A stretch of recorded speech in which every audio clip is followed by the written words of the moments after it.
let's get started with our educational part, fluorocarbon line. Now look at, in the big scheme of things, fishing line is probably the least expensive part of everything that we do, right? You know, it definitely doesn't cost the same as a rod or a reel or some of the baits that we use, but it is the most important piece of our presentation puzzle. Number one, it's our only link between us and the fish of a lifetime, right? If we ever hook that fish or any fish that we catch, but definitely if we get a chance to catch fish for a lifetime, the only link between us and that fish is the fishing line. That has to be good. The right fishing line also makes the presentation good. There are applications that if you don't use the right fishing line, take vertical jigging for example, right? If you use a really soft, low diameter mono, you're not going to catch as many fish as you do with a braid. And fishing line is application specific. In 2022, one of the things that I think has come a long way from the old days is fishing line and picking the right exact fishing line, abrasion resistance, proper amount of stretch, the right diameter, the right ability to see it or to have the fish not see it. Those things, we can get really specific with our fishing line. That's what I want to talk about tonight, focusing on fluorocarbon lines. So let's go ahead, and get started. So fluorocarbon line, what are the huge advantages of fluorocarbon? Why is this such a big deal? Well, number one, the biggest advantage of fluorocarbon is not negatively affected by UV rays or water. Two things that kill monofilament are sunlight and water. Well, we have a tendency to catch a lot of fish in the water outside. So sunlight and water kills monofilament. It destroys the molecular, easy for me to say, the molecular structure. It breaks the line down, makes it necessary to change line often if you're using monofilament. Fluorocarbon does not do that. You can leave your rods out in the sun. You can leave your line just being out in the day, like I do in the pontoon. I just leave everything on the pontoon. In the water, it's not going to soak up water and stretch and lose its properties like monofilament does. So it makes it a much better option for a lot of fishing. Because of that, it lasts longer than monofilament. We're not changing it as often. We're not recalibrating because as monofilament gets wet, it starts to stretch. So you have to recalibrate every once in a while, even if the line doesn't wear out, because it loses its actual diameter. The diameter gets smaller and it doesn't fill the reel as much. Fluorocarbon is great in specific applications. We're going to talk about those a little bit later tonight. And one of the things that I think is probably the least important part of fluorocarbon, but was a big deal when fluorocarbon first came out, the refractive index of fluorocarbon is about the same as the refractive index of water, which means we are assuming it's basically invisible to the fish. So we'll see. Another thing that I forgot to put there, fluorocarbon, the right fluorocarbon in the right situation is more sensitive than a mono is. Something to think about. So those are the advantages of fluorocarbon line. All right, let's talk about the different types of fluorocarbon line, because one of the mistakes I see a lot of people make is they use fluorocarbon as a very generic, yeah, I use fluorocarbon. Well, okay, that's like saying I drive a car, right? Fluorocarbon is very specific. So let's talk about the first type of fluorocarbon I think we need to know as walleye fishermen, and that's a leader material. I use Sunline Super Fluorocarbon. That is my favorite. It's very inexpensive. It's a little bit thicker diameter. It's very abrasion resistant and very stiff, which is what a leader material should be if we're running leaders for vertical jigging, if we're running leaders for trolling, if we're trying crawler harnesses. This is the line you want to use. You want to use a good quality leader material. I like Sunline Super Fluoro. Abrasion resistant, a little bit higher diameter. It's the stiffest of the fluorocarbons. And again, it's great for leaders, harnesses, tying up trolling rigs, right? If you're going to tie meat rigs for salmon fishing, you want a very stiff leader material fluorocarbon. So anytime you are at the business end, you want to make sure that you're using a leader material. I like the stiffness of leader material on my trolling rods. So I'm going to talk to you about the fluorocarbon I run on my main line with my trolling rods, but my leaders are this. I like them stiffer. They give the baits a little more action. The stiffer that line is, it hangs a little stiffer and it gives the baits a little more action. So This is something you should have in your boat, right? You can buy a good spool of it, 16 pound, 20 pound, what I use for most of my walleye fishing. 200-yard spool should cost you somewhere around 13, 14 bucks.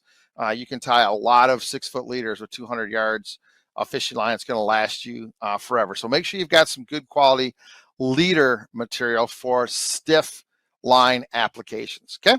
All right. Next one I want to talk about is something fairly new, and that is what we're going to call a casting or a trolling fluorocarbon. Now, Sunline was the first company to do this. They came out with what was called FC Crank. That's what I have right here, Crank FC, Crank fluorocarbon.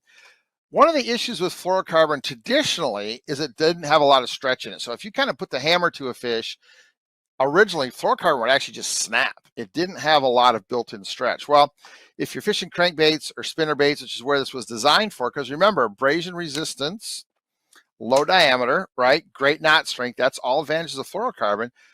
But we needed a little bit of stretch for the bass guys fishing crankbaits and spinner baits mostly. So they came up with a fluorocarbon. They formulated a fluorocarbon that has a little bit of stretch in it. Myself and a bunch of guys in the walleye world loved it for trolling. And now they came out with the same exact line, but labeled for walleye guys. It's called Troll FC and comes in a little bit bigger spools, obviously, because we need a little more line. But this is a fluorocarbon, couple things. Thin diameter, 16 pound FC Crank or FC Troll is the same diameter as 10 pound Berkeley XT, 013, 13,000ths of an inch, which works perfect on the Precision Trolling app. It's oval shaped, so it feels the reel better.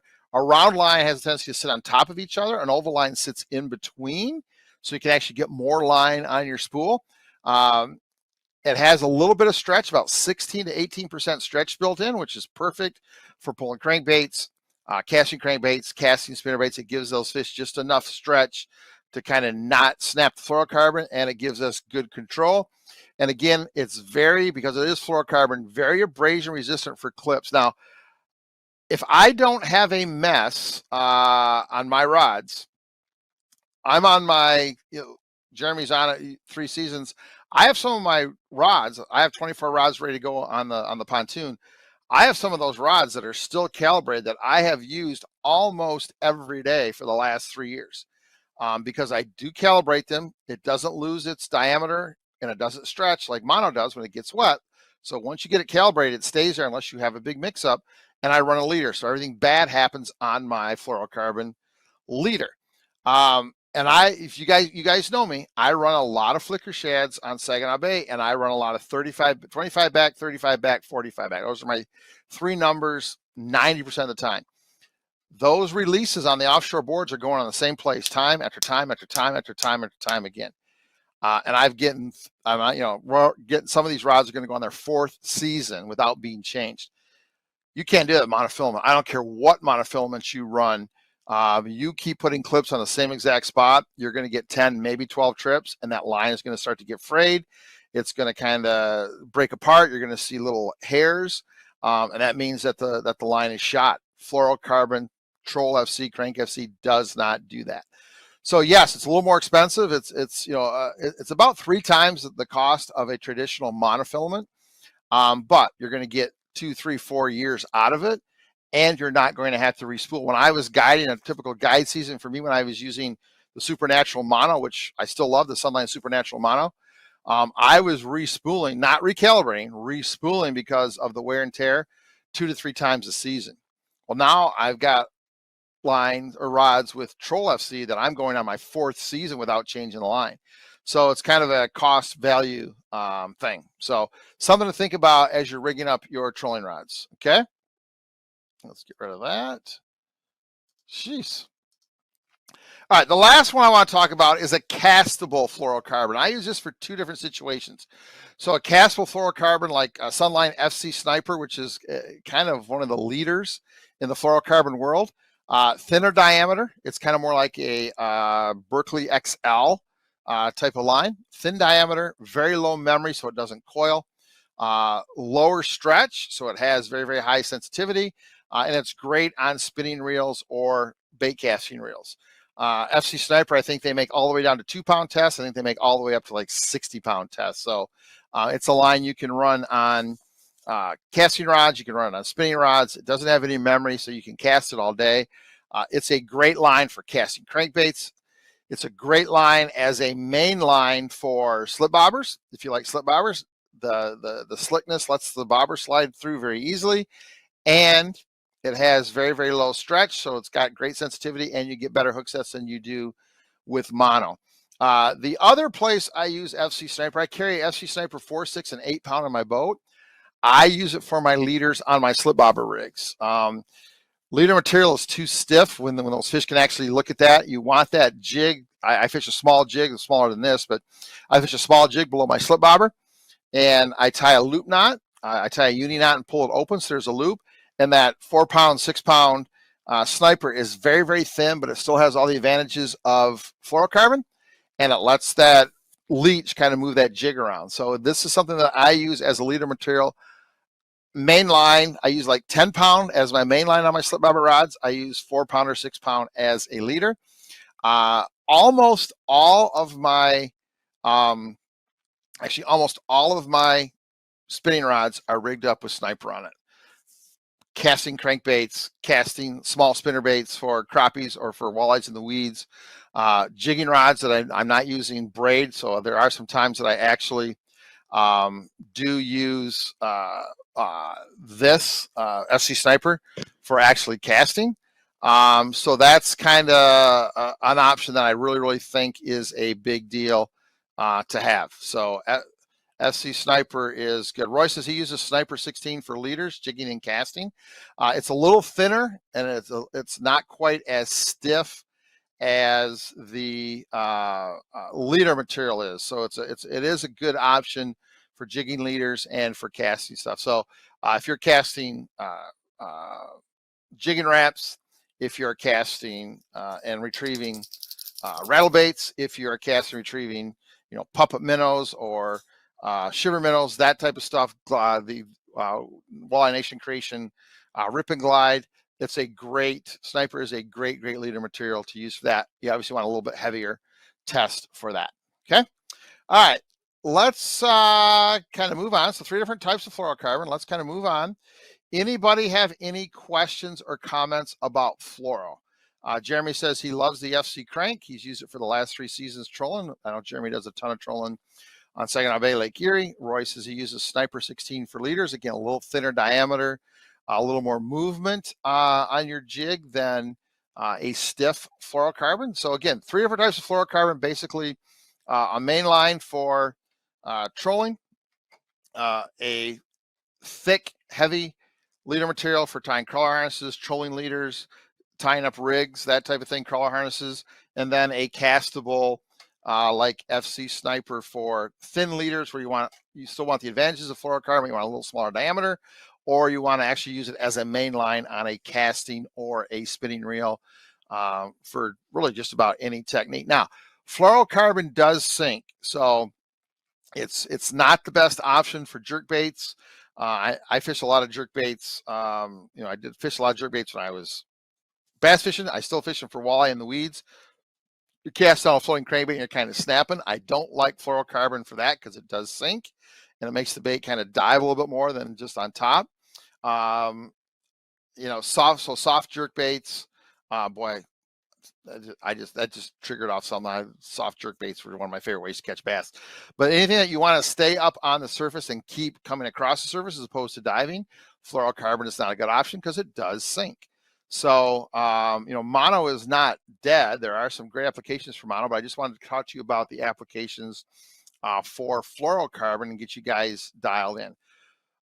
I don't know anything about it per se, but I know a lot of folks use fluorocarbon under bobbers for steelhead. I know Lance Key, when we were drifting skein and flies and yarn for steelhead, he uses fluorocarbon as sluggos. I loved sluggo fishing. Absolutely loved sluggo fishing.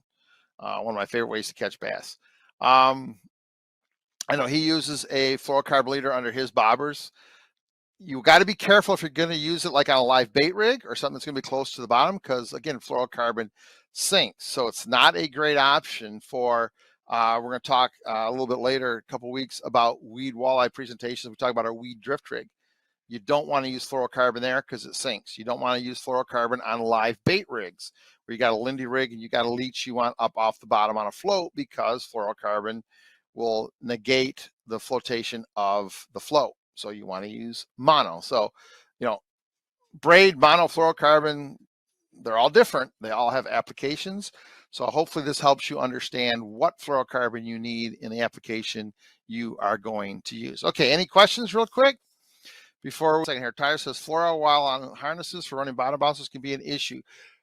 Great point. So Tyler's right? When you're running on bottom bouncers, even though fluoro is a good option because of the abrasion resistance, if you're going to fish really, really slow bouncers, and I mean slow bouncers, fluorocarbon may sink too much.